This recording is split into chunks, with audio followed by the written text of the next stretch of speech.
So what if I told you that the difference between this and this is absolutely nothing at all?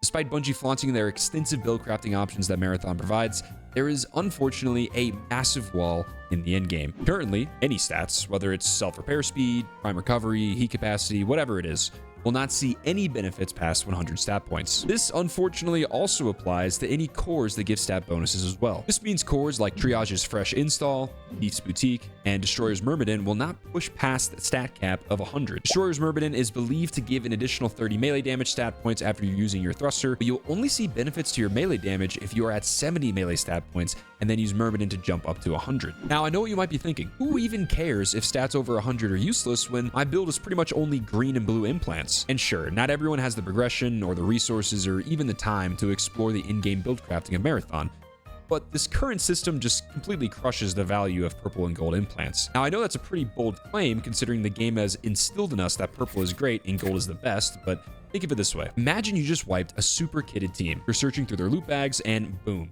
gold after gold after gold. You can barely wrap your head around the amount of insane loot in just one bag. But what if I told you that all of those gold implants are just useless?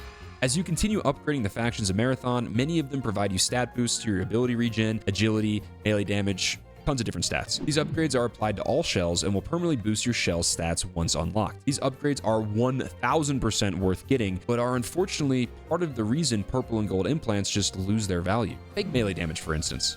Arachne lets you upgrade your base melee damage by an additional 60 points. On a shell like Destroyer, this brings your base melee damage from 15 to 75. With 75 melee damage as our new base stat, this only leaves room for an additional 25 points before we just don't see any benefits. And if you were lucky enough to find a purple or gold knife fight, you'll now be forced with the difficult decision of, is it worth maxing out my melee stat even if 25 points just go to waste? This question is ultimately up to you and how you like to build your shell, but it is certainly important to consider using cheaper and more common alternatives. Now, I'm well aware that I've made some bold claims about gold implants and their value, but trust me, it's all in an attempt to arm you with all the information needed to fully maximize your build potential. I'm really more upset with purple implants more so than gold implants, since the gold implants always provide a bonus perk. This way, even if you miss out on like 25 stat points on something like Knife Fight V5, you still get the bonus of healing your shields on melee defeats. One final piece of information I want to share about implants is their accessibility and how important that should be when building your shell. Currently, factions allow you to purchase 3 blue implants and 1 purple implant per day. Oftentimes, blue implants will still allow you to reach the desired 100 stat cutoff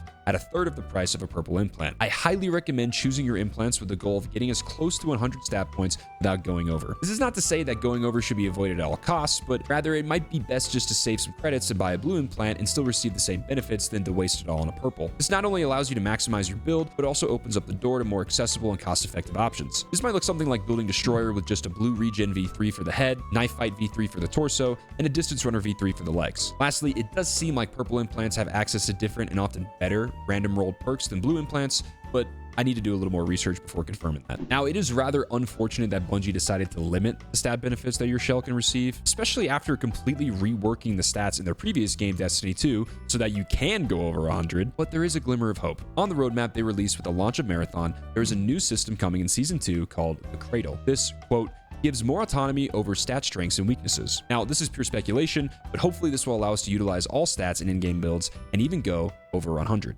If you made it to the end of the video, I greatly appreciate you taking the time to listen to my rant and learn more about Marathon's build crafting system. I hope I've armed you with the knowledge you need to create the perfect builds and spend your credits a bit more effectively. If this video helped you and you want to help me, a like on the video would be much appreciated. And if you want to see more Marathon guides, make sure to subscribe to the channel with notifications on so you don't miss a thing.